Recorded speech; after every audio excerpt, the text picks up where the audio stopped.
오늘 기자수첩 예, 탄핵의 날 뭐 가지고 오셨어요? 탄핵 투표를 기다리고 있는데 결과를 우리 헌정 역사에서 실제로 탄핵이 이뤄진 기록은 없는 거죠. 탄핵소추안이 발의된 사례만 이제 2번 있는데 외국에서는 꽤 있을 겁니다. 네. 예, 외국 한번 제가 찾아보니까 뭐 있죠? 올 8월에 브라질 지우마 호세프 대통령 국가회계장부를 조작했다가 탄핵됐고 97년에 에콰도르 부카람 대통령, 2005년에는 에콰도르 구티에레스 대통령도 그랬고 베네수엘라 파라과이에서도 대통령 탄핵 사례가 있었고요. 아시아로 넘어오면 인도네시아죠. 와히드 대통령 부패비리 스캔들로 탄핵됐고 미국 닉슨 대통령은 탄핵 표결을 막 앞두고 아유, 제가 그냥 사임해야죠. 물러났어요. 그런 경우도 또 이렇게 깨끗하게 물러난 사람도 있습니다. 그래요. 클린턴 대통령은 하원에서 탄핵안이 통과됐죠. 불륜 스캔들 때문에. 맞아요. 상원에서 부결됐고. 예. 근데 사실 우리도 있습니다. 우리는 헌재에서 뭐 국회는 표결을 통과했어도 헌재에서 안 되고 해서 헌정사상 없는 거 아니에요? 그런 거 말고 임시정부 때 있습니다. 임시정부 때에 이승만 대통령이 그 주인공인데 이승만 대통령이 권력 남용과 전행 대통령직을 제대로 수행 안 한 나태함을 이유로 해서 의정원이 탄핵을 갖다 실시하죠. 1925년 예, 3월입니다. 임시정부 때. 예. 그래서 박은식 선생을 새 대통령으로 추대를 하는데 이승만 대통령은 내가 대통령인데 임시 의정원이 뭐라고 결정해봤자 소용이 없다라고 그냥 버티죠. 그러면서 그렇죠. 니들이 한번 돈 없이 살아봐. 그러면서 미국 교민들과 하와이 교민들이 걷어서 보내는 독립자금을 갖다 차단해버려요. 자기가 그냥 손수 챙겨갖고 자기가 쓴다 그러죠.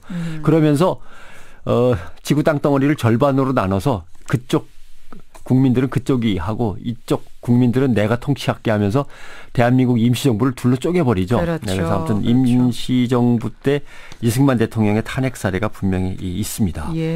그리고 지금 탄핵 정국의 경과를 살피면 전두환 50 시절하고도 좀 비슷한 데가 있어요. 그래요? 예. 전두환 정권은 간접 선거로 계속 장기 집권을 했고 국민은 또 야권은 직선제를 통해서 민주화를 이루어야 된다라고 이제 반정부 투쟁을 벌이고 있을 때 민심이 계속 커지니까 불리해진 전두환 씨는 뭐라고 하냐면 지금과 똑같이 진행합니다. 원로들을 청와대로 불러서 민심을 잘 다독여달라고 부탁을 해요. 그래도 잘 안 되니까 여야가 국회에서 합의만 하신다면 따를 생각이 있습니다. 똑같네요. 방법이 똑같네요. 그러면서 개헌을 갖다가 진행해 달라고 부탁을 합니다. 그러니까 또 여야 개헌 협상에 들어가요. 개헌으로 갔습니까? 그때는? 그러니까 여당은 내각 책임제로 개헌해야 된다. 왜냐하면 그래야 자리가 여러 개 생기니까.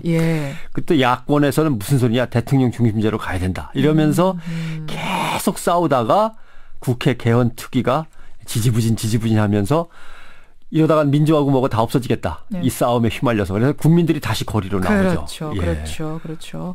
그러니까 지금 전국에서 4월 퇴진하고 개헌 논의가 힘을 얻지 못하는, 국민 지지 받지 못하는 역사적인 배경이 이렇게 있는 거예요. 그러니까 그걸 겪어본 국민들은 아는 거예요. 아는 거죠. 지금도 자 그럼 개헌 논의도 합시다라고 하면 저게 어떻게 돼갈 거라는 걸. 어떤 게 깔려 있는 거, 어떤 계산이 깔려 있구나 아는 거예요. 흥미로운 얘기를 한다면 필리핀이 흥미롭습니다. 1986년 2월에 대통령 선거가 있었죠. 마르크스 대통령이 20년을 집권하고도 더 하겠다고 대통령 선거에 나섰는데 곳곳에서 개표 부정이 신고가 됐습니다.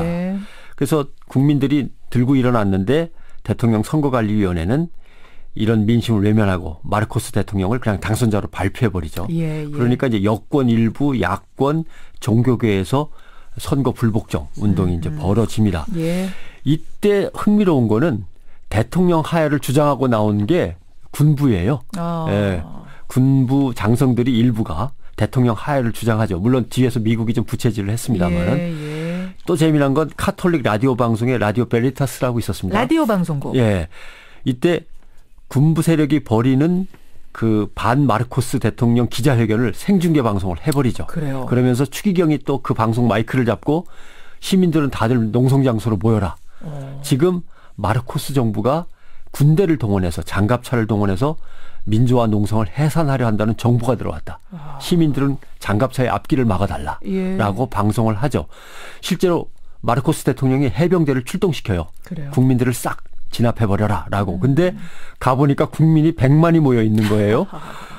그러니까 이 해병대가 100만 국민을 앞에 놓고 슬그머니 돌아가 버리죠. 그러니까 마르코스 대통령은 다시 헬리콥터를 출동시켜서 위에서 그냥 총을 쏴버려라 라고 했는데 헬리콥터가 출동을 했는데 갑자기 작전 수행을 거부하고 오히려 거기 사뿐히 내려앉아갖고 시위에 동참하죠. 헬리콥터가 가서 시민들 쏘라고 보낸 헬리콥터가 같이 시위를 하는. 다시 비행장에 살짝 내리더니 자기들도 빠져나와가지고 농성에 가담하는 그런 일이 벌어집니다. 그러면서 결국 마르코스 대통령은 미국하고 이제 전화를 갖다 주고받더니 나 좀 빼다오. 그래갖고 미군 헬리콥터를 타고 하와이로 빠져나가는 이런 사태가 벌어졌었죠. 가죠. 이게 이제 유명한 80년도 필리핀의 피플 파워라고 하는 건데요. 피플 파워. 예.